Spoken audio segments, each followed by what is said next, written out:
Bem-vindos aqui mais uma vez. Eu queria começar com uma oração. Fecha seus olhos, inclina sua cabeça. Vamos orar. Pai querido, nosso Criador, muito obrigado por esse sábado em que seu Espírito falou algumas coisas para cada um de nós. Muito obrigado porque o Senhor, em sua grande misericórdia, disse alguma coisa para nós nesse sábado. Então do que já foi falado, do que já foi cantado e que marcou mais a nossa mente e que seu Espírito marcou a nossa mente, nos ajude a pensar nisso, a orar sobre isso. E agora, mais uma vez, contamos com a sua iluminação, contamos com a sua inspiração. Jesus falou que onde estivessem 2 ou 3 reunidos em nome dele, ele estaria ali. Então ele está aqui. Muito obrigado pela sua presença, Senhor, pelos seus anjos. Pedimos agora um pouco mais de luz, a compreensão da sua vontade e a força para realizar essa vontade. Pedimos também a proteção contra o mal, de dentro de nós e de fora de nós. Em nome de Jesus, amém.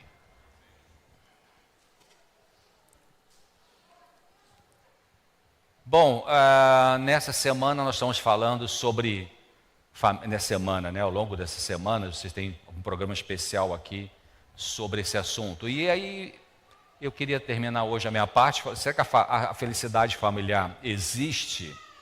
Bom, o que é felicidade, né? Tem que pensar isso, né? Primeiro é isso. Sigmund Freud, ele é o criador da psicanálise, ele diz que todos nós somos movidos pela busca da felicidade, pelo que ele chamou de princípio do prazer. A gente busca isso, né? Porque perdemos, né? Quando eu falei de manhã hoje aqui. Aliás, amanhã de manhã, não sei se eu posso convidar, mas vou convidar a Igreja Central aqui de Manaus, 9 da manhã, amanhã, 9 da manhã, eu vou falar sobre ansiedade. O que é ansiedade, o que é angústia, os transtornos de ansiedade, crise de pânico, fobia, e como lidar com isso. Amanhã, 9 da manhã. Então, existe um fracasso em atingir essa felicidade, porque o mundo real não pode satisfazer todos os nossos desejos, que Freud chamou de princípio da realidade. Então, nós podemos atingir só uma felicidade parcial, até certo ponto dá, né? Agora, a psicologia positiva, o Martin Seligman, ele diz que a felicidade tem que ver com emoções e atividades positivas, mas a gente nem sempre consegue ter emoções positivas, a gente nem sempre consegue ter atividades positivas, então tem uma barreira para ter essa felicidade plena no dia a dia da vida. Então, vamos pensar um pouquinho em termos práticos sobre o que pode ajudar, né, do que depende da gente, de fazer. Se alguém conseguir água para mim, eu agradeço. Se a gente fazer a nossa parte, né, cada um precisa fazer a sua parte no dia a dia, para que a felicidade no núcleo familiar consiga se desenvolvendo, né? Então, um ponto importante é praticar a compaixão. O que é a compaixão? Como é que vocês entendem compaixão? Compaixão não é ter pena das pessoas, não é isso. Que estou com peninha de frontal, não é isso. Compaixão é um olhar para o outro, no sentido de que você vê a humanidade do outro como a sua. Compaixão é você olhar para a pessoa, para aquilo que está atrás da arrogância dela. Compaixão é você... Eu falei de manhã hoje que vocês têm pai e mãe que tomar conta e ajudar seus filhos em relação à ideologia de gênero. E eu não tenho nenhum preconceito contra o LGBT, nenhum preconceito. Na minha carreira profissional como psiquiatra, atendi várias pessoas, algumas queriam mudar, outras não queriam mudar, procuraram por outra razão. Eu não tenho preconceito em relação à homossexualidade, eu tenho um conceito sobre a homossexualidade. Então, toda vez que eu me defronto com o homossexual, ou seja qual for outro tipo de variante nessa linha, eu sinto compaixão. Porque dentro do estudo científico sobre esse assunto, eu sei que tem dor, tem uma perda, uma dificuldade. Embora muitos digam que está tudo ótimo, está feliz, da vida, mas a gente sabe o que é que está no fundo. Então, quando Jesus ele lidava com as pessoas, ele tinha compaixão pelas pessoas. Mesmo quando ele virava para aqueles donos da igreja, né, que eram extremistas ou coisa assim, ou legalistas, mesmo quando ele chamava esses indivíduos de hipócritas, né? Hipócritas. Obrigado. Ele tinha compaixão na fala, diz Ellen White. Obrigado, pastor. Ele sempre tinha compaixão. Uma forma da gente conseguir ter compaixão pelas pessoas, acho que talvez dependa de duas grandes coisas, duas grandes atitudes. Uma atitude é você deixar o seu eu de lado. Alguém está te machucando, como é que você vai exercer compaixão com alguém que está te machucando? Consciente ou inconscientemente, voluntária ou involuntariamente. Você precisa dar 2 passos para trás, deixar seu eu de lado e olhar para essa pessoa que está sofrendo. Por isso que ela está te machucando. É impossível você machucar alguém se você não está se machucando também. Impossível. As pessoas agressivas, se pensassem nisso, né? Ou fazendo outro paralelo, os corruptos, né? Quando os corruptos descobrem que estão machucando eles mesmos com a sua corrupção, mesmo ganhando milhões de reais, quando eles descobrem isso, então eles começam a entender, ou podem começar a entender, porque pode recuar e voltar para o velho padrão de comportamento, começar a entender de que o bem material não é o caminho da felicidade. Então, praticar compaixão na família, queridos, requer, eu falei isso, né? Você ter o olhar do outro atrás do que esse outro mostra na superfície do comportamento. E a segunda coisa é você realmente deixar seu eu de lado, o que não tem nada a ver com você se depreciar, não é isso que eu estou dizendo. Então, todos nós temos um deserto para atravessar, e Deus vai com a gente. Salmo 91:15 diz o quê? Eu falei de manhã, foi aqui ou foi ontem, não me lembro agora. Salmo 91:15 é muito interessante porque esse salmo ele tem 5 passos terapêuticos de Deus para mim e para você. Salmo 91:15, Deus fala para mim e para você assim: Ele me invocará, quer dizer, você invoca Deus, procura Deus. Ele me invocará, ela me invocará. Primeiro passo, você toma a iniciativa de procurar Deus. Está com revolta de Deus? Fala com Ele sobre isso. Muitos anos atrás eu ganhei de uma cliente minha, uma engenheira, um livro, acho que foi ela que me deu, escrito por um rabino chamado Harold Kushner. Alguém já leu? O livro chama-se Quando Coisas Ruins Acontecem com Pessoas Boas. Ele escreveu esse livro porque ele tinha um filho chamado Aaron, que morreu com 11, 12 anos de idade, com uma doença raríssima chamada progérie, que é o envelhecimento precoce. Ele ficou tão desalmado com a morte desse filho, que ele escreveu esse livro, Quando Coisas Ruins Acontecem com Pessoas Boas. E uma das coisas que ele coloca, não concordo com tudo que ele colocou no livro, mas uma das coisas que eu gostei, foi assim: você está com raiva de Deus, mágoa de Deus. O que muitos jovens, e não só jovens, fazem às vezes? Chuta o balde, larga tudo de Deus, quer saber de Deus. Cara, para onde você vai se você não for para Deus? Para encontrar a solução. Jesus uma vez percebeu e disse para os discípulos, né? Vocês também querem se afastar de mim? Aí um deles falou que: Senhor, para onde nós iremos se só Tu tem palavras de vida eterna? É coisa linda, né? Esse discernimento espiritual. Então o Kushner, no livro dele, fala assim: está com raiva de Deus, está bronqueado com Deus, está revoltado com Deus, fala para ele sobre isso. Fala para ele: Senhor, eu estou com raiva de Ti, estou revoltado contigo. Senhor, não, sabe, porque se você corta a relação com Deus, porque está revoltado com Ele, e vira as costas para Deus, Deus não é invasivo, Deus não é manipulador, Deus não é controlador. A Bíblia diz, eu estou à porta e bato. Se você abrir, Deus fala para mim e para você, se você abrir o teu coração, a tua mente, eu entro. Mas se você não quiser, eu te respeito. Coisa linda, né? O caráter de Deus. Queridos, a vida eterna é conhecer Deus. São João 17, né? João 17, diz, Pai, a vida eterna é esta, que te conheçam, sabe? Não fica querendo conhecer muita doutrina, procura conhecer mais a pessoa do Senhor Jesus. Doutrina é importante, claro que a verdade não é qualquer coisa, não são todos os caminhos que levam a Deus, queridos.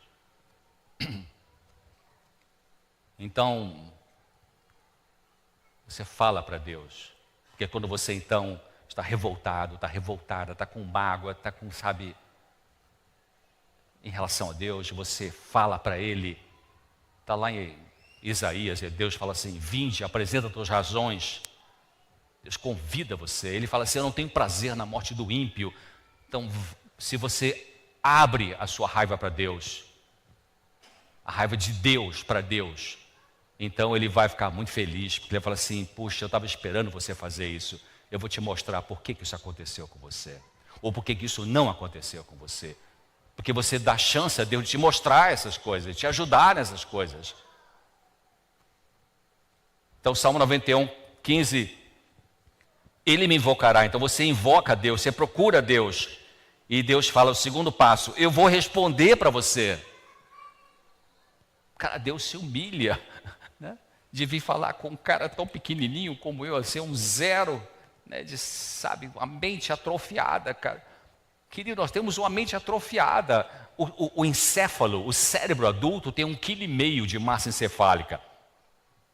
O miolo, né? 1,5 kg no adulto. Mas Adão tinha um cérebro, sei lá, de 3, 4 quilos.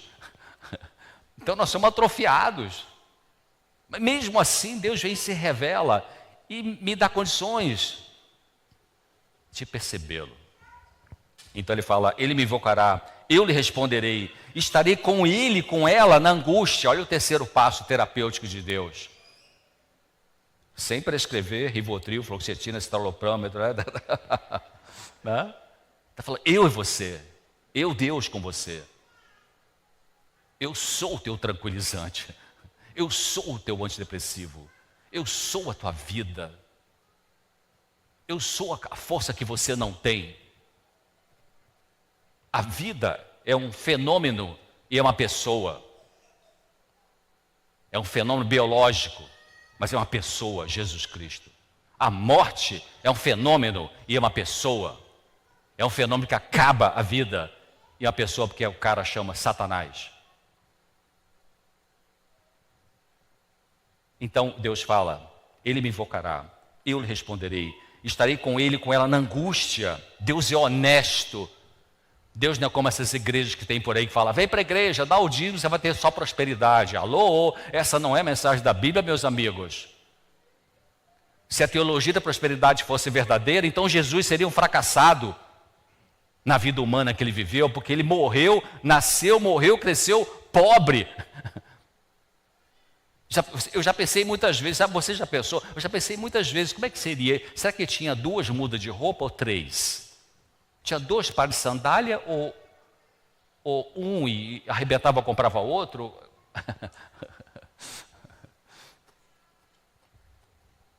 Não tinha casa. Se Jesus vivesse hoje,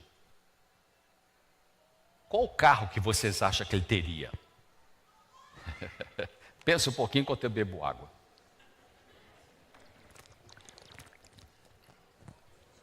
Um Jeep Renegade, um Honda Civic, um Fusquinha, uma Brasília 72, sei lá que é, um Hyundai, um Toyota Corolla. Sabe qual é meu pensamento? Aqui fala César, não o Senhor, né? Como disse Paulo. O carro que ele teria seria o carro emprestado. Se ele fosse na sua casa e você tem um Toyota Corolla, ele fala assim, você me empresta teu Toyota para fazer um estudo bíblico ali no Rio Preto, ali no Rio Negro e tal. Ou se for na sua casa, não tem nem carro, você tem uma bicicleta, você empresta sua bicicleta que eu preciso ali visitar uma pessoa que está doente. Coisa linda, né? Esse cara, isso, sabe como é que se chama isso? Desprendimento, desapego. Desapego, queridos, peça a Deus para criar o desapego. Fritjof Capra, professor de física quântica na Universidade da Califórnia, em Berkeley, escreveu um livro maravilhoso chamado, como chama o livro? O Ponto de Mutação. Fritjof Capra, interessante. Ele fala de que alguns americanos começaram já 20 anos atrás a dar passos, americano bem sucedido financeiramente, profissionalmente, dar passos para o que ele chamou de uma vida mais simples, que não é mediocridade.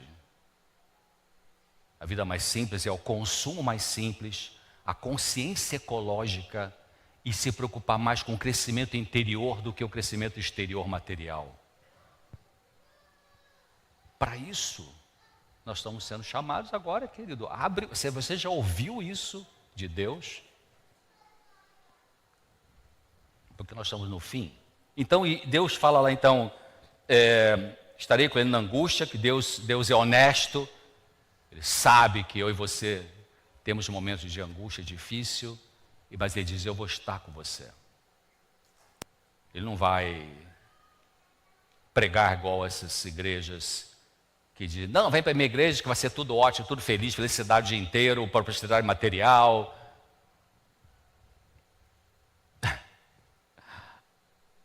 Não sei se eu digo ou não digo. Digo ou não digo? Mas aí um desses pastores foi entrevistando as pessoas, o que Deus te deu? Qual foi a bênção? Conta a bênção, conta a bênção. Ah, pastor, eu queria comprar um carro X, aí eu peguei a água benta aqui da sua igreja, joguei num carro lá que eu vi estacionado, 2 semanas depois consegui comprar um carro daquele e tal. Ah, tá bom, conta a bênção. Ah, pastor, eu queria muito comprar um sítio e tal, peguei aquela vara de arão que você vendeu aqui, e fui lá e bati numa cerca lá, comprei o sítio e tal. Tá. Aí chegou para uma velhinha, uma senhora idosa, mas bem lúcida, e falou assim, conta a bênção, minha irmã. Ah, pastor, eu conheci Jesus Cristo, o meu Salvador, agora a vida faz sentido para mim. Tá, mas conta a bênção, qual é?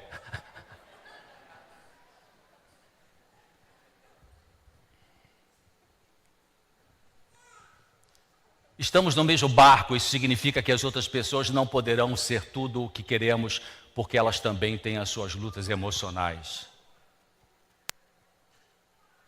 Elas também têm suas lutas emocionais. Teu filho, tua filha, teu pai, tua mãe, teu marido, tua esposa. Né? Jovem adolescente, não fique cobrando seus pais como se tivesse que ser servos seus. Vou voltar daqui a pouco nesse assunto. Tem revolta contra seus pais? Bom, talvez você tenha razão. Mas o que você vai fazer com essa revolta? Cuidado para essa revolta não destruir você.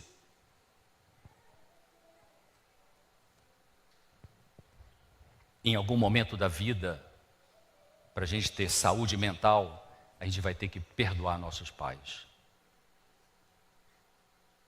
E às vezes, talvez você jovem moça, só vai conseguir perdoar seu pai e sua mãe quando daqui a 20 anos, acho que o mundo não chega até lá, faltam poucos meses para Jesus voltar, e eu não estou marcando nenhuma data, pode ser 6 meses, 12 meses, 24, mas não faltam muitos anos, queridos.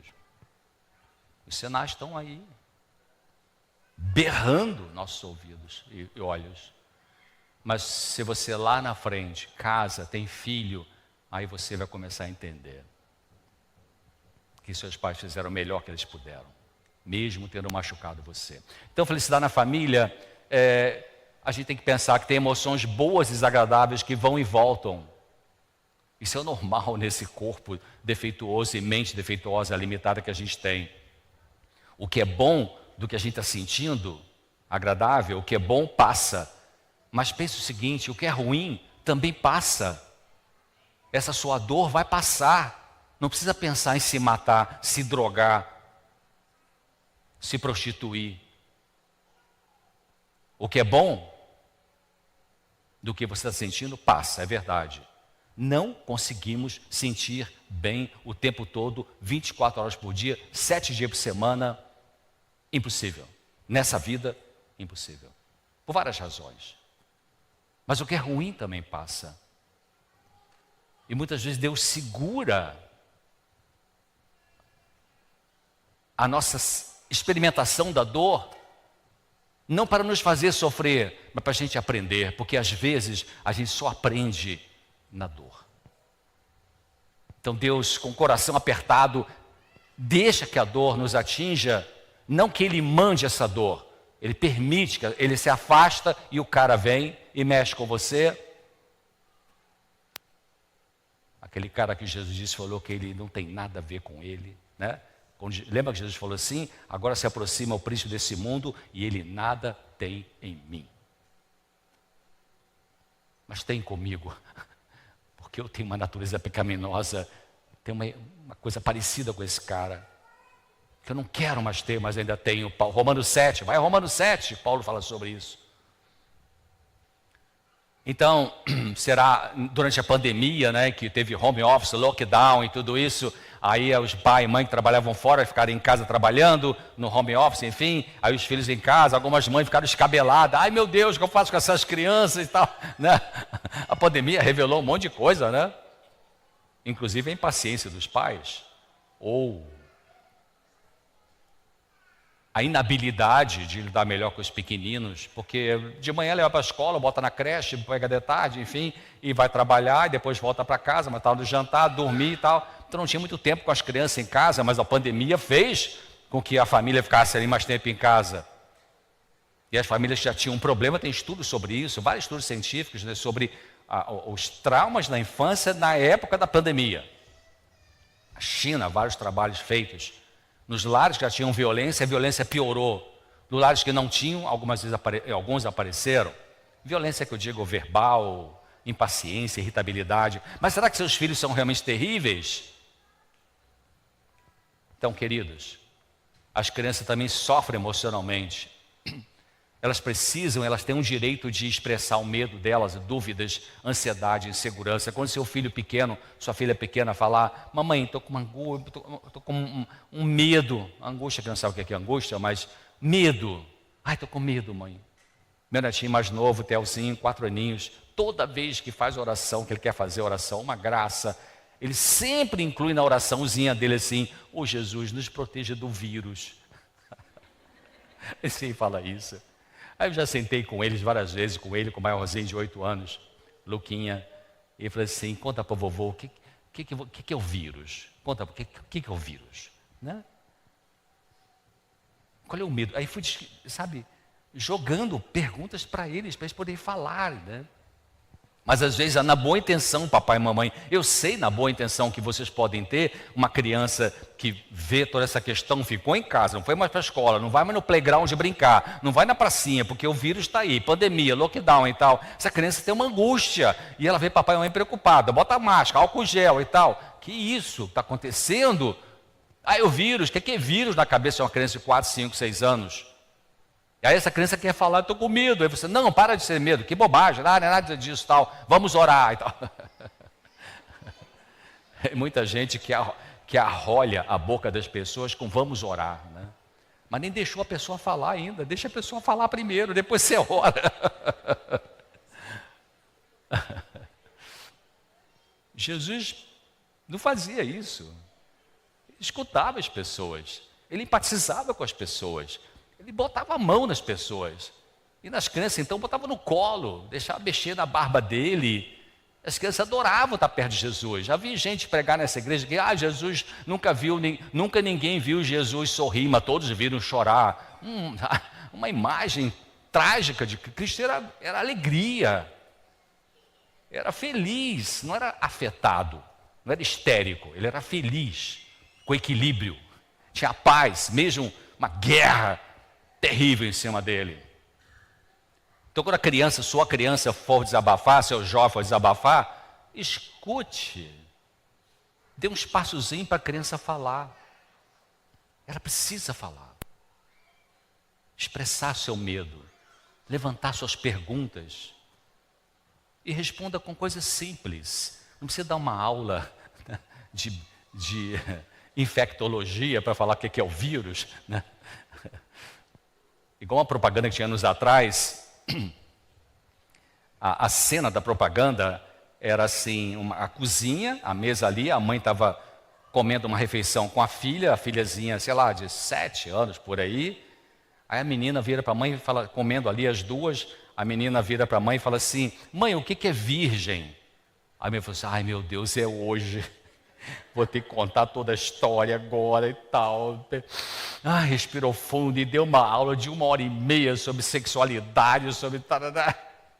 Aí ela no final, a mãe falou assim, você entendeu, querida? Eu assim, entendi, mas o que é extra virgem?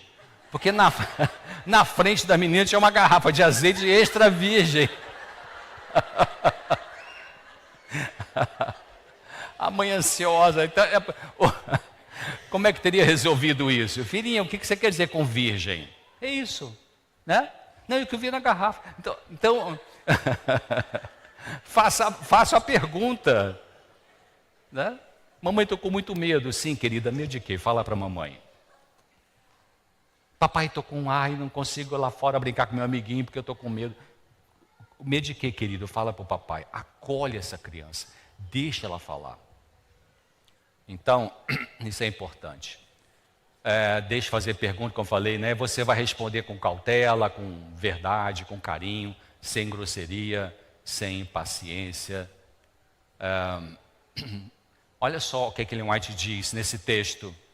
As crianças têm provações tão difíceis de suportar, tão penosas em sua natureza, como as pessoas de mais idade. Os próprios pais não se sentem sempre da mesma maneira.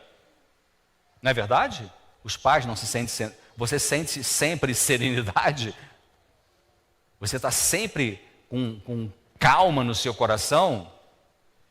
Não tem nenhuma angústia, não muda? Então me dá a receita, me dá a receita.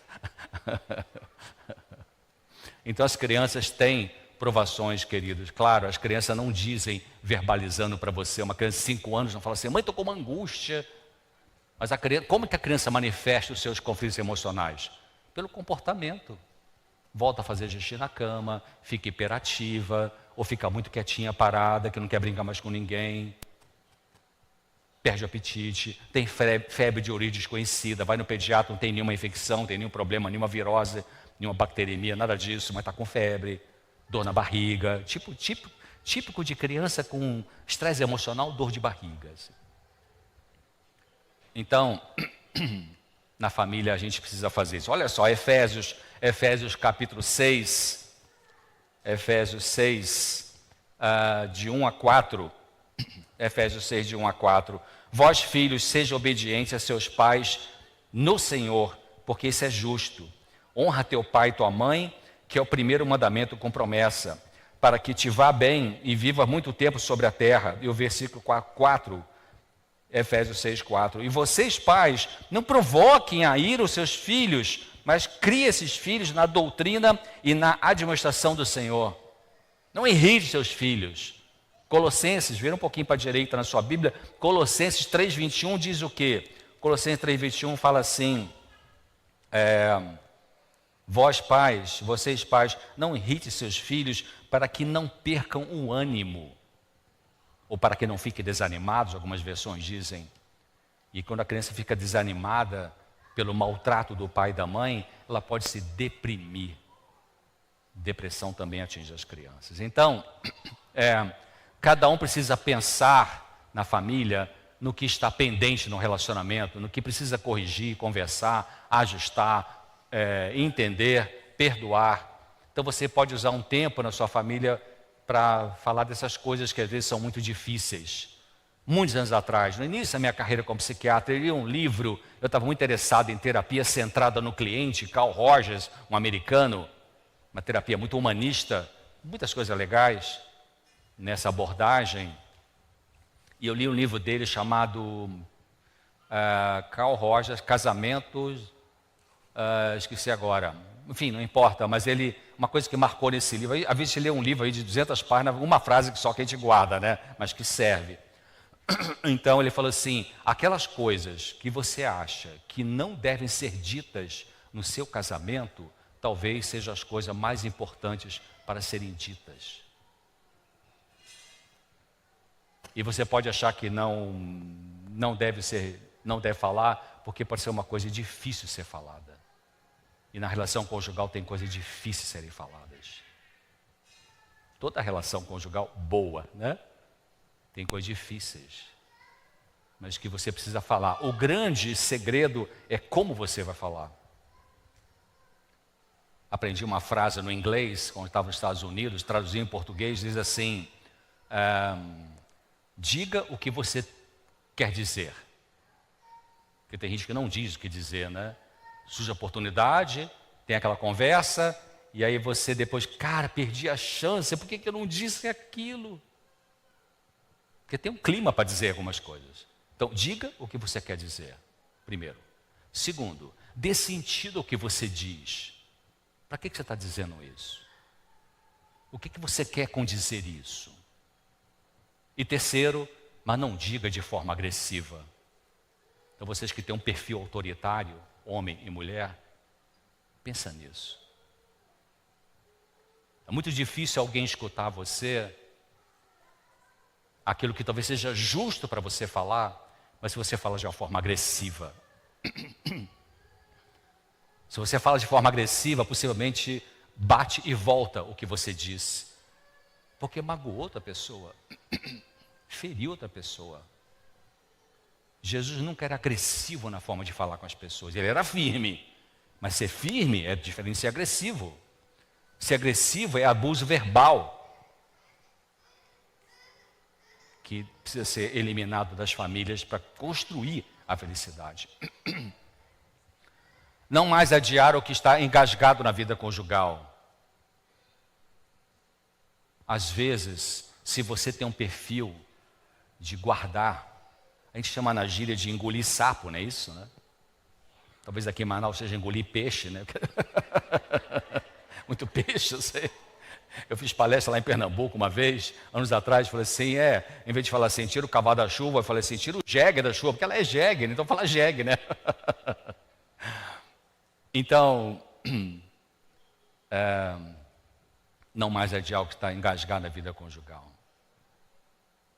Ou seja, algumas coisas são difíceis de serem faladas. Mas se você não consegue falar, porque você tem um perfil de guardar mais, e é difícil para você falar algumas coisas, que para o outro é fácil, para você é difícil, você pode mandar uma mensagem. Você pode escrever no papel. Olha, por favor, querido, lê isso aqui para mim quando tiver um tempinho. Ó, querida, lê para mim quando tiver um tempinho. E peça a Deus para a pessoa ler e entender o que você diz. Se você foi claro, se você foi clara na tua mensagem. Então não fique agoniado, agoniada, porque você não tem um perfil de ser confrontador, confrontadora. Como algumas pessoas têm esse perfil, não é difícil para algumas pessoas falar tudo o que pensa. E nem sempre a sabedoria é falar tudo o que pensa. Então você tem o direito, é uma alternativa, é uma opção de você passar a mensagem de uma outra forma. Manda mensagem para o celular. Ah, mas aí é uma coisa meio idiota, é meu marido, é minha esposa. Por que eu vou mandar mensagem para o celular? Bom, mas é difícil você falar aquilo, pelo menos você já manda mensagem e aí já consegui falar. Importante sobre as críticas, evitar atitude crítica. Evitar críticas previne estresse, tristeza, irritação. Isso é muito comum nos casamentos, nas famílias, né? Ah, porque você isso, ah, você aquilo. Então, é melhor você apreciar, você valorizar, elogiar o outro, porque isso cria um clima calmo. Não critique seu marido porque ele não arruma a louça como você. Não critique a sua esposa porque ela não cozinha bem como sua mãe. E tem está aqui na minha Bíblia, não está no script de eu falar isso aqui, mas eu achei um texto dela em White um tempo atrás, muito lindo. Ela fala assim: se mantivermos em nossa mente a lembrança dos atos desagradáveis e injustos dos outros, pensaremos ser impossível amá-los como Cristo nos amou. Quer dizer, se você fica o tempo todo pensando só nos defeitos dessa pessoa com quem você vive, vai por água abaixo. Aí ela continua falando assim, mas se nossos pensamentos estiverem focalizados no maravilhoso amor e na misericórdia de Cristo por nós, esse mesmo Espírito irradiará para os outros. E olha a próxima frase que ela diz: devemos amar e respeitar os outros, apesar de falhas e imperfeições que não podemos deixar de notar. Deus não está convidando você para ficar cego e cega por defeito do teu marido, da tua esposa, do teu filho, do teu pai e da tua mãe. Deus está chamando você para, quando você olhar para esse defeito, você exercer compaixão. Falar para resolver. Elogios é importante, né? Agradeça seu marido ao ele fazer alguma coisa que talvez nunca fazia em casa, começou a fazer, talvez na pandemia, né? Em vez de você falar assim, poxa, até que enfim que você está me ajudando a botar o lixo para fora, hein? Acho que a pandemia deu um jeito em você, hein? Alô? Assim, querido, poxa, que bom. Você botar um lixo para fora, você me alivia, tanta coisa que eu tenho para fazer. Olha a diferença de uma fala e outra fala, queridos.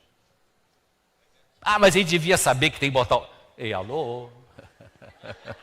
As pessoas não são mordomos de você, queridos. Muitos casamentos falham porque um pode ter a mentalidade de que o outro tem que estar lá para mim. Está lá onde? Na vida. Ei, peraí. Não é isso. Agradeça a sua esposa pelo trabalho que ela tem com as crianças e o lar, porque vocês, realmente, mulheres, são fenomenais nisso, né? Minha esposa foi bancária, se aposentou pelo Banco do Brasil. Nós temos 2 filhos e realmente ela priorizou. Eu tenho uma gratidão a ela por isso, porque ela priorizou. Ela podia ter crescido muito no banco. Ela é ótima funcionária, foi ao 8º lugar no estado do Rio no concurso. Uma caixa executiva rápida, fazia autenticações rápido, enfim, tal. Mas ela priorizou as crianças. Por isso que aposentou meio mal, porque podia ter aposentado com um grande salário. Mas ela valorizou as crianças. Sempre tentou trabalhar meio expediente, Foi chamada, podia ter terminado como gerente de agente, tudo isso e tal, pela capacidade que ela tinha profissional. Então, agradeça a sua esposa. Então, quer dizer, ela fazia esse trabalho no banco e cuidava da casa, e isso aqui. Vocês, mulheres, são fantásticas nisso, né? Profissionais fora e no mundo, mas cuida da casa, cuida de filho, cuida do marido e tal. Então, vamos ajudar essa pessoa, né?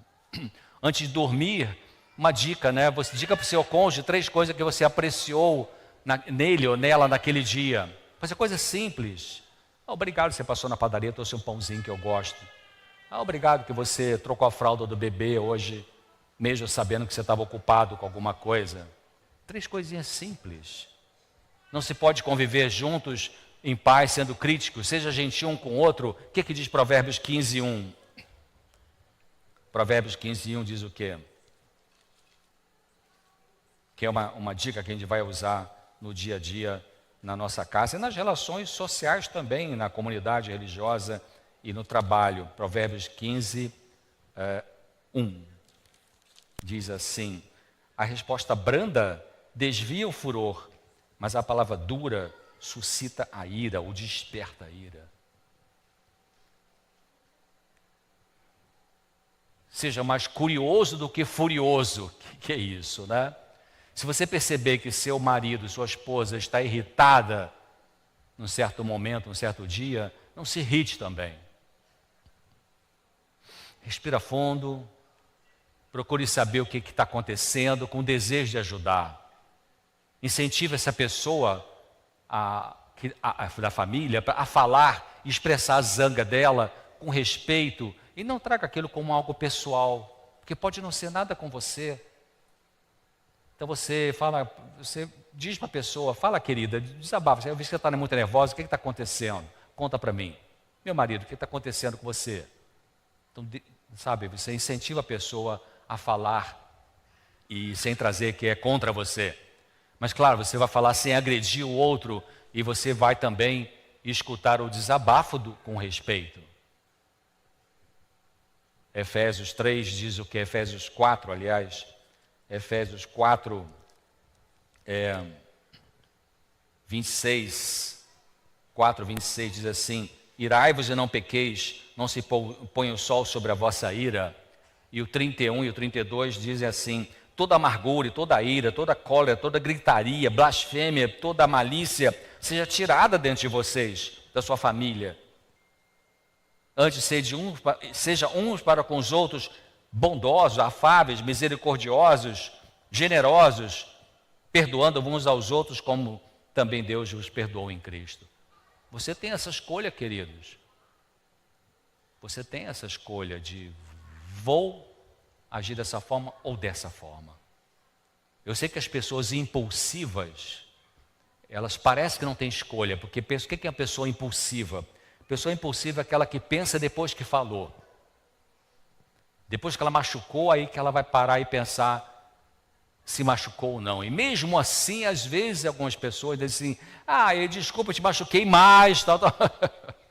Aí já vem com outra desculpa. Quer dizer, a ficha não caiu ainda nessas pessoas. Respeitar os sentimentos um do outro, né? Permita seu familiar se sentir mal ou bem no dia a dia. Os otimistas podem se sentir melhor num estresse, sem tanto medo e ansiedade. Então, claro, geralmente no casal acontece isso, né? Na família, né? Um é mais otimista, não, vai dar certo, não, o vírus, então vamos controlar direitinho, usar máscara, tu não se apavora e tal. Outro, ai meu Deus, mas se pegar, o que acontecer, o que eu faço? E tal. Então, se você é mais otimista, respeita o outro que tem mais medo. E se você é a pessoa mais medrosa, não fique dizendo, você não liga para nada, você fica só alegre aí com essa pandemia toda. Você devia estar como eu, em outras palavras, né? Em outras palavras, você devia estar como eu aqui, nervosa, deprimida. Assim. Ei, alô, peraí. O que a gente pode aprender com isso? Não critique o outro porque não está ansioso com você. E não critique quem é mais medroso e preocupado, como eu disse. Por quê? Cada um lida emocionalmente nos conflitos da maneira que consegue. E isso não tem que ser igual para todos. Então você vai ser empático. O que é ser empático? O que é empatia? Empatia é diferente de simpatia. Empatia é você tentar entrar na história que o outro está te dizendo, do que sente, e pensar como deve ser sentir ou passar por isso que essa pessoa está passando. Nas conversas do dia a dia, se alguém chega para você, familiar ou não, e diz, eu passei mal, a Covid me pegou, fui para a UTI, fui entubado e tal. Assim, puxa, eu sei como é que é, coisa horrível. Ei, você só sabe se você passou. Se você não passou, você não sabe. Mas como é que você vai ser empático se você não passou pela mesma experiência de dor que aquela pessoa está te contando? Você imagina como deve ser. Então você imagina e diz, puxa, eu estou imaginando aqui, deve ter sido difícil para você, né? Imagina como deve ter sido ficar no hospital, na UTI, entubado e tudo isso. Puxa, deve ter sido tão difícil, né? Então isso é empatia. A pessoa sente que você está compreendendo ela. Você está ali com ela. Jesus era o exemplo de empatia, né? Então, é importante negociar o tempo em casa. Marido e esposa pode querer estar sós com criança, sem criança perto. Ou seja, se você tem esposa, filho, filha, às vezes tem um outro parente ali morando junto, então você pode oferecer cuidar da sua criança enquanto seu marido faz uma coisa e depois troca. Tá bem, fica agora com as crianças, eu vou tomar um chazinho ali, ou sei lá, comer um açaí com as minhas amigas no shopping e tal. Então, na família vai ter momento para cada um ficar sozinho. Preste atenção nisso. Porque tem algumas pessoas que são tão grudadas que não deu. O outro vai para o quarto para ajoelhar, para orar. Você está aí? Tá, eu estava sentindo falta de você. Deixa, sabe? Solta. Se você não solta, você perde, viu? Cuidado, hein? O tiro sai pela culatra. Então vai ter momentos para ficar sozinho, marido, esposa, sei lá, para conversar com a amiga, para ler o livro, para meditar, para orar. Vai ter momentos para todo mundo junto. Pai, mãe, filho, filha. Vai ter um momento só para o casal conversar algumas coisas. Vai ter um momento só para as crianças brincarem ali. Ou seja, não é nem todo mundo junto o tempo todo e nem todo mundo separado o tempo todo, mas tem tempo para cada coisa. Não diz isso a sabedoria lá de Eclesiastes? Então, tarefas em casa. Planeje o seu dia, mas sem rigidez. As pessoas perfeccionistas ou com tendência perfeccionistas, elas são muito rígidas. Perfeccionismo é você colocar as coisas na frente das pessoas. Mas sempre as pessoas são mais importantes do que as coisas. Então, dividam tarefas em casa.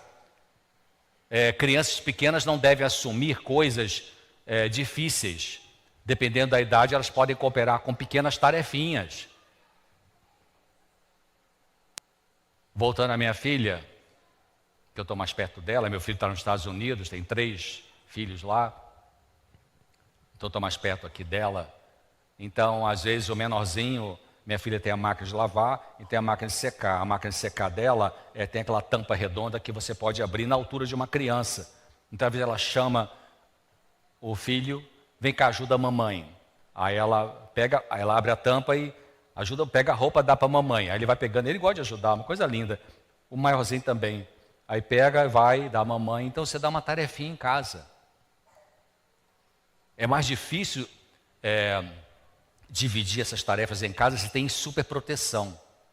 Superproteção é quando você não deixa a criança fazer alguma coisa que ela deveria fazer. Ou tem adolescentes acomodados. Muitas vezes pessoas mandam mensagem, ou enfim, falava comigo na porta da igreja, ou sei lá onde for. Ah, mas meu adolescente faz nada, doutor Cé, desde sempre fica lá só no celular, ou no game, lá no seu computador. Como é que eu vou mudar? Não me ajuda em nada, não arruma nem o próprio armário, tarará, larga a toalha em cima do vaso do banheiro. Ei, alô, isso não aconteceu da noite para o dia. Aconteceu da noite para o dia? Não. Adolescência é uma fase da vida, o comportamento típico de adolescente é o comportamento, como é que se chama? Inconsequente. O adolescente em geral não mede consequência, né? Quando vê, engravidou. Ou quando vê, dirigiu o carro em alta velocidade. Enfim. Mas o adolescente, ele está naquela luta, porque está deixando de ser criança e ainda não chegou a ser adulto. Então é o conflito da adolescência, não está nem lá nem cá ainda, está no meio. Tanto que adolescente em geral tem horas que chega para o pai, para a mãe e fala assim, deixa comigo, eu já sei o que é que eu faço, já sou grande. E uma hora depois fala assim, mãe, não consigo fazer aquilo, me ajuda e tal. Né? Isso é normal na adolescência. Agora uma dica que eu dou para você, se você tem um adolescente descansado em casa, espaçoso, espaçosa, que fica só lá no sábado à noite comendo pipoca lá com 20 balde de pipoca, sei lá quantos litros de refrigerante e tal, e sabe, mãe, cadê a outra pipoca? Traz pra mim que está acabando essa aqui e tal. Ei, alô, peraí.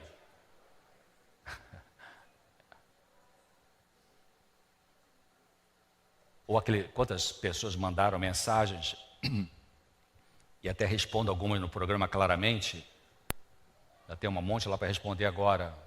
Uma delas foi assim, a mãe dizia que o filho não quer estudar mais, adolescente não, já estava com 19, 20 anos. Doutor César, meu filho não quer estudar, não quer trabalhar, e diz que quer ser youtuber. Aí fica no computador o dia inteiro, mas não faz nada. Quer ser youtuber. Como lidar com isso? Sabe qual é a dica? Lidar com esse adolescente descansado no sentido de folgado ou folgada, é você dizer, olha, a partir de hoje, nós vamos mudar algumas coisas aqui em casa. Você tem que estar uníssono com o teu marido, né? O marido com a esposa junto nisso. Você precisa ajudar papai e mamãe nesta e nesta tarefa. Se você ajudar papai e mãe nessa tarefa, maravilha. A gente mantém a internet em casa, você continua com o celular e a gente vai fazer uma aliança aqui legal. Mas se você não colaborar, lamento, papai vai ter que desligar a internet. Ou limitar a internet, ou tirar o cabo, sei lá. E aí você vai explicar para esse adolescente, falando, olha, você às vezes fala para o papai e para a mamãe que você já é adulto, já sabe o que faz, que a gente tem que confiar em você, então vamos conversar como adultos. Aqui em casa, você precisa trabalhar, fazer alguma coisa e precisa estudar. Então, se a gente fizer um acordo legal com isso, todo mundo ganha. Nós estamos lidando de adulto com adulto, tá certo? Agora, se você fizer pirraça, que não quer, sei o que e tal, então desculpe, o papai e a mãe vai ter que lidar com você como se fosse uma criança que está fazendo pirraça. O que um pai e mãe equilibrados faz com uma criança que é pirraça? Por exemplo, quero picolé meio-dia, está na hora de almoçar, quer picolé. Você não vai ter picolé, está na hora de almoçar. Entenderam o que eu disse? Então, se o adolescente, pela graça de Deus, toma a tendência, né? Ô pai, desculpa, é verdade, eu preciso realmente colaborar com vocês, eu não tenho feito isso, realmente você tem razão. Puxa, maravilha, a família vai para frente. Mas você, papai e mamãe, tem que pensar de que muitas vezes esse filho chegou nesse ponto de ser tão folgado, folgada assim, porque você não colocou limite lá atrás. Anos atrás você foi deixando rolar a insubordinação. Então, resolvendo tensões. Surgiu tensão, uma tensão, um estresse, né, um conflito difícil que agitou os sentimentos dentro da família. Respire fundo. Não conte só até 10, não. Conta até 22, 49, 50, né? Toma um banho, deixa o sangue esfriar. Pense. Dê um tempo para você conseguir se recompor. Para depois de você falar isso com o marido, com a esposa, com o filho, com o pai, com o avô.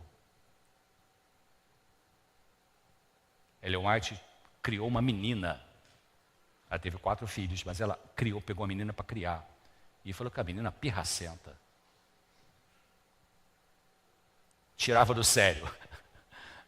E ela disse, um dia a menina soltou os cachorros, e Ellen White sentiu que o sangue subiu, e Ellen White disse para ela mesma, eu vou esperar até a tarde para poder estar mais calma e falar com essa menina de uma forma mais calma. E de tarde foi lá e falou, olha, se você se comportar desse jeito, você vai perder o passeio de carruagem com o papai Tiago, o James, né? White. Ou se você se comportar, você ganha. Então você precisa dar um tempo, né? Quando surgir uma tensão difícil, não solta os cachorros assim, sabe? Dá o tempo que você precisa. Deixe passar pelo menos meia hora para você ter tempo de refletir, de acalmar as emoções, para depois você falar com serenidade. É muito difícil acertar na sua palavra, no seu comportamento, quando você está explodindo de raiva. Muito difícil. Moisés pegou a vara e bateu na rocha. Difícil entender isso. Briguei com Deus esses meses passados sobre isso, mas Senhor, como pode? Não tem uma resposta ainda para isso. Com um homem de Deus, o cara ralou para chuchu, andou no deserto com um povo rebelde, cri-cri, chato, ranzinza, subiu no monte, quando desceu, estava adorando bezerro, e Moisés aguentando. E na hora H, ele perdeu a paciência. Puxa. Então, mas Deus ressuscitou Moisés e levou para o céu Moisés. Coisa linda, né? O Senhor não deixou que ele pagasse, o Senhor deixou que ele pagasse o preço. E eu demorei a entender isso. Gastei algumas horas pensando e lendo, procurando as fontes para explicar isso. Por que ele teve essa penalidade? Eu entendi. Porque ele era o símbolo de Jesus Cristo ao caminhar pelo deserto. O símbolo de Jesus, o símbolo de Jesus. O povo tendência idólatra, como nós somos. Que idolatria, querido, não é só de imagem, não. Idolatria do sexo, da comida, do shopping, do romance, do Jornal Nacional, sei lá, qualquer coisa que você idolatra. Culto a Baal, eu pesquisei também isso, está aqui na minha Bíblia, não vou procurar porque o tempo vai gastar, mas eu anotei aqui o que é culto a Baal hoje. Me lembra algumas coisas que Ellen White fala, sabe o que é culto a Baal contemporâneo hoje? É você ficar exaltando líderes daqui da frente. É você exaltar a ciência acima da palavra revelada. Tem algumas coisas interessantes, a gente pensa que é Baal, que absurdo, o povo de Deus adorando o Baal, mas os Baais de hoje estão aí.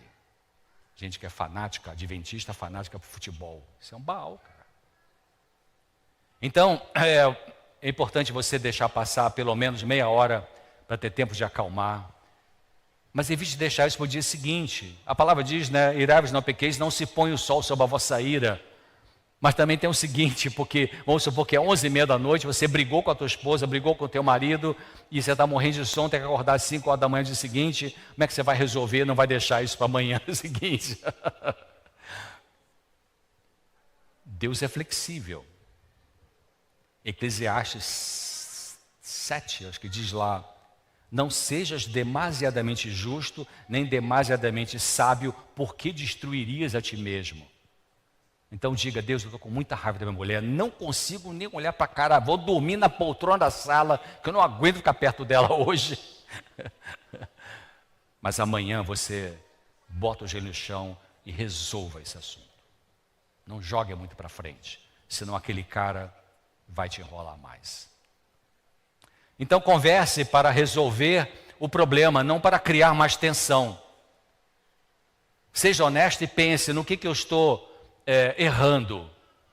Veja, você viu o que eu disse? Seja honesto e pense no que eu estou errando. O que é culpa minha? Como falar de uma forma respeitosa? Anos atrás, trabalhava no Rio de Janeiro, no Hospital Silvestre, e eu comecei a pesquisar sobre os 12 passos, o programa de 12 passos de alcoólicos anônimos, narcóticos anônimos. Fui em muitas reuniões abertas, li a literatura deles, e tinha um grupo, tem ainda esse grupo num lugar do Rio de Janeiro, chamado Largo do Machado, que fica entre Catete e o bairro do Flamengo, Botafogo, ali, Largo do Machado, tem uma galeria chamada Galeria Condor. Lá no certo andar daquele prédio tem um grupo de AA, Alcoólicos Anônimos. Eu fui em várias reuniões lá, gostava muito dessas reuniões. Muita serenidade, muitas assim, histórias de arrepiar, né? Como Deus tirou pessoas do alcoolismo. Pela graça. E aí, naquele grupo de AA, do Largo do Machado, não sei, faz tempo que eu não vou lá, mas tinha um quadro assim na parede, que eu percebi que cada reunião que eu ia lá, eles trocavam, sabe aquele quadro que você pode trocar as letrinhas? Né? Então, eu vi que cada dia eles colocavam um pensamento novo ali. Aí um dia eu cheguei e lembrei do quadro, Cátia, deixa eu ver qual é o pensamento de hoje. Aí estava escrito assim, primeiro de tudo, olhe-se a si mesmo. Primeiro de tudo, olhe-se a si mesmo. Depois, olhe-se de novo. É sério isso. Uma dica para a gente conseguir construindo passo a passo felicidade no lar é fazer a seguinte pergunta para a gente mesmo: qual é o meu problema? Então, como falar de forma respeitosa? Seus filhos não querem ver os pais brigando e sofrem com isso. Então converse para resolver o problema, não para criar mais tensão, porque tem gente que adora uma briga, não tem? Eu chamo de pessoas bélicas. Devia ir lá para a Ucrânia, viu? Ou para a Rússia. Pessoas adoram uma guerra. Tem gente que gosta de brigar e chega 10h30 da noite e fala assim, cara, 10h30, não briguei com ninguém hoje, onde que eu vou arranjar uma briguinha aqui? A gente ri, mas dá para chorar isso, viu, gente? Algumas famílias dá para chorar. Herdaram do pai ou da mãe esse espírito de guerra. Tem que curar isso, hein? Seu marido não tem culpa disso, hein? Nem sua mulher, se você é essa pessoa bélica. Colossenses 3,8 diz isso, acho que eu já vou chegando para o final, tá, minha gente? Colossenses 3,8 diz assim, mas agora, despojai-vos também da ira, da cólera, da malícia, da maldade, das palavras torpes ou obscenas da sua boca. Não minta mais uns aos outros. Puxa vida, quanta coisa maravilhosa a terapêutica bíblica está nos ensinando aqui para a construção da felicidade na família. Então, seja claro ao fazer um pedido ao seu esposo ou à sua esposa. Alguns têm dificuldade de pedir ajuda e por isso se sobrecarregam de tarefas. Já falei para vocês isso, né? Seja claro no que você quer dizer. Não diga assim, ninguém me ajuda nessa casa, quem vai me ajudar? Ajudar em quê? Botar ração para o cachorro? Jogar o lixo na lixeira, descascar a batata enquanto você refoga o feijão, trocar a fralda do bebê, pendurar a roupa no varal. Seja claro, pede ajuda. Tem pessoas que não pedem ajuda. Você sabe que eu atendi muitas pessoas com fibromialgia, de idades e sexo diferentes, homens e mulheres de idade diferente. E eu comecei a perceber, ao longo dos anos, atendendo no consultório, que eu não atendo mais, para me dedicar a isso aqui agora, educação e saúde mental, pela TV, pelo rádio, palestra e tal, enfim. Eu comecei a perceber que muitas pessoas com fibromialgia, elas tinham um perfil de comportamento de carregar 10 pianos nas costas e não pedir ajuda para ninguém. Interessante. Eu não estou dizendo que todo mundo que tem fibromialgia tem esse perfil, mas eu percebi em várias pessoas. Então, se você tem esse perfil de ser essa pessoa da família, que é aquela que fala com... Não tem, toda família tem isso. Quando estuda terapia de família, quando a gente vê genograma, por exemplo, estudo de família, a gente vê assim que toda família tem um santinho, tem aquele que é o espoleta, né, o chamado ovelha negra, né? Ovelha negra da família, tem o santinho, tem o organizado, tem o bagunceiro, tem aquele que assume tudo pelos outros, tem aquele que não faz nada. Cadê minha toalha? Cadê minha cueca? Cadê não sei o que tem? Só porque o cara traz dinheiro para dentro de casa, acha que a mulher tem que ser uma escrava dele. Ou só porque ele tem potência sexual, ele acha que... Ei, alô, peraí. Tua mulher não é sua empregada. E seu marido também não é seu empregado. E seu pai e sua mãe não são empregados seus. Cada um tem que colaborar dentro de casa. Não só trabalhando duro, é verdade, lá fora, mas dentro de casa. Então, você peça ajuda. Se você tem esse perfil de não pedir ajuda, mas doutor César, deveria saber que eu preciso de ajuda. Tem tanta coisa fazendo numa casa, por que eu tenho que falar? Bom, você sabe, pode ser inacreditável isso, que é a última frase que está ali. O outro pode não perceber que você está com uma carga pesada de tarefa. Mas como que não percebe, doutor César? Está vendo ali, trocar a fralda do menino, refogar o feijão, ir no mercado, na padaria, pode ser uma pessoa descansada, uma pessoa acomodada. Talvez uma pessoa que teve pai, mãe, avô e avó que fazia tudo por eles, então ele entrou no casamento, acho que a mulher tem que fazer tudo por ele. Não é maldade essa pessoa, não. Não é maldade, queridos. É uma lente que elas têm para enxergar a realidade que, infelizmente, as fazem ter esse tipo de comportamento. Então você vai dizer, agora, não diga também de forma, como eu falei, agressiva e nervosamente, e também de forma genérica, né? O que quer dizer de forma genérica? Preciso de ajuda aqui nessa casa, quem vai me ajudar? Ajudar o quê, mamãe? Filhinha, você descasca a batata? Querido, vai lá na padaria, compra um leite de soja, que é melhor de soja, viu, gente? Vai lá com isso pra gente. E o menorzinho de 5 anos, vai lá, bota a ração pro cachorrinho. Isso. Começa a dividir. Mas eu nunca fiz isso hoje, será que vai dar certo? Começa a fazer. Importante isso. Então, eu vou terminar agora com alguns 4, 5 textos e termino. A estrada da verdadeira felicidade continua sendo a mesma em todas as épocas. O paciente prosseguimento em fazer o bem levará a honra, a felicidade e a vida eterna. Qual é o caminho da felicidade? Construir a felicidade que dá para ser construída nessa vida, que não vai ser total, é fazer o bem. Sem conflito de interesse, né? Que é bem difícil. As indústrias farmacêuticas são mestres disso, né? Um monte de vacina, bilhões de dólares para poder... tá bom, está ajudando a população? Bom, não vou falar sobre isso. O Salvador viveu não para agradar a si próprio, gastou a vida em serviço de amor, confortando os tristes, atendendo necessitados, levantando os caídos, sempre estava paciente e alegre, e os sofredores o saudavam como um mensageiro de vida, paz e saúde. Unicamente seguindo o exemplo de Cristo podemos encontrar felicidade verdadeira. Qual exemplo? Serviço de amor, confortar os tristes, ajudar as pessoas. Para isso, queridos, a gente vai ter que muitas vezes deixar a gente de lado. Deixar você de lado não é desprezar você. Não tem aquela oração de São Francisco, né? Chamada oração de São Francisco, oração tradicional, não tem? É dano que se recebe, não tem isso. Tem um cântico bonito, né? Que vocês podem cantar e o coral. Não tem isso, né? Eu vi uma vez, alguém fez uma paráfrase dessa oração, disse assim, é dando que se recebe a alegria de dar. Me permita, eu ia ler de manhã eu cortei, porque o tempo, você viu que estourou, eu pensei que tinha ganho 10 minutos, mas tinha cortado, quer dizer, tinha passado 10 minutos e eu não li esse texto. É um texto que anos atrás Deus me chamou a atenção para ele, e deixa eu ver se eu acho aqui. É um texto que fala sobre... Achei. Salmo 43, depois você vê em casa. Salmo 43, no versículo... Vou ler o versículo 3.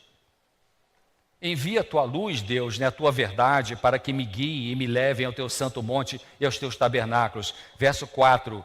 Então eu irei ao altar de Deus, do Deus que é a minha grande alegria, e com harpa te louvarei, ó Deus, Deus meu.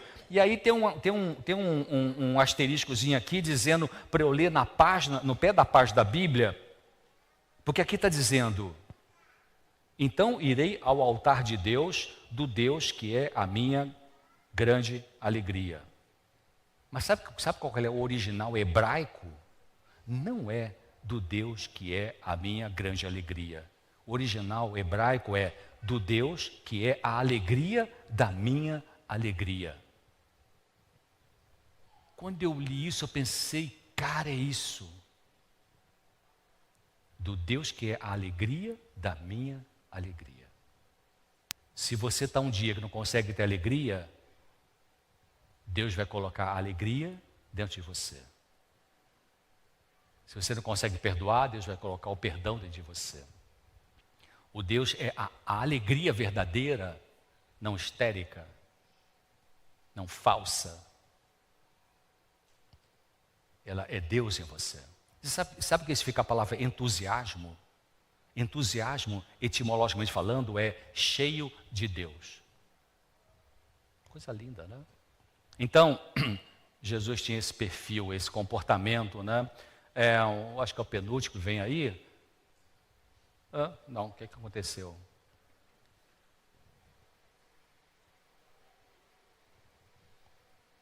Tinha mais texto, não dá para colocar, né? Ah, sim, tá. Aqueles que têm o Espírito de Cristo verão todas as pessoas pelo olhos da, como eu falei no começo, da compaixão divina. Da peninha, aí você vê que é um ser humano que tem lutas, né? Lá na sua casa, aqui na comunidade.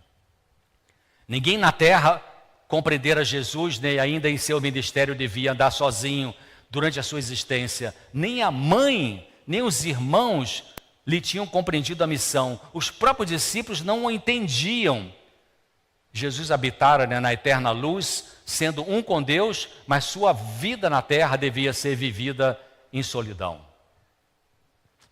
Você sente solidão na família? Jesus sabe o que é isso. Ele sabe o que é isso. Então a solidão de Cristo, separado das cortes celestiais, vivendo a vida da humanidade, nunca compreenderam nem apreciaram devidamente os discípulos. Ele foi muitas vezes magoado, porque não lhe dispensavam aquilo que deles deveria ter recebido. Então o Senhor Jesus sabe, todo o sofrimento que você já passou, vai passar, Ele sabe como é que é. Ah, mas nunca foi casado, como é que Ele sabe o que é a dor de alguém que foi traído? Ele foi traído, queridos.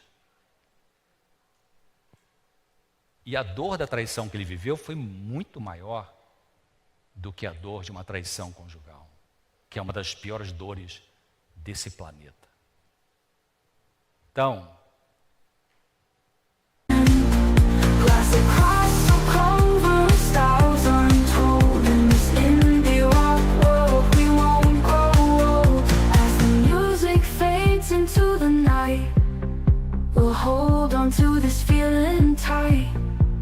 a blend of genres, a fusion so pure.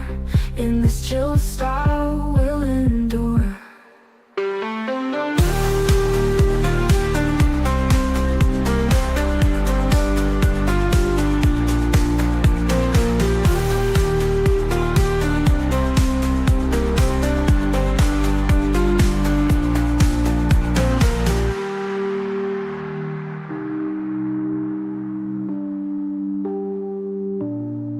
As the music fades into the night, we'll hold on to this feeling tight.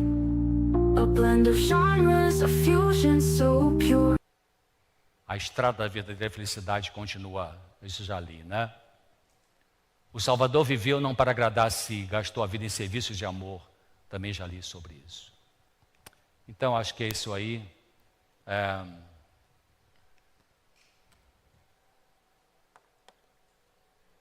Vamos pedir a Deus, né, para nos dar condições de mudar, Ele nos dá condições da gente mudar pela graça dEle, porque se cada um fizer a sua parte, ver quais são os seus defeitos de caráter, se humilhar diante de Deus, pedir ajuda a Deus, e gradativamente Deus vai mudando você, porque para a sua felicidade na família, primeiro Deus vai começar a mudar você.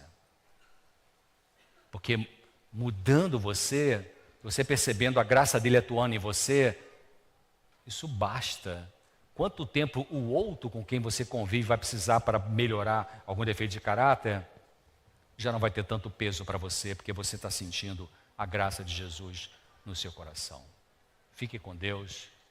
Abraço para vocês. Espero vê-los em algum momento.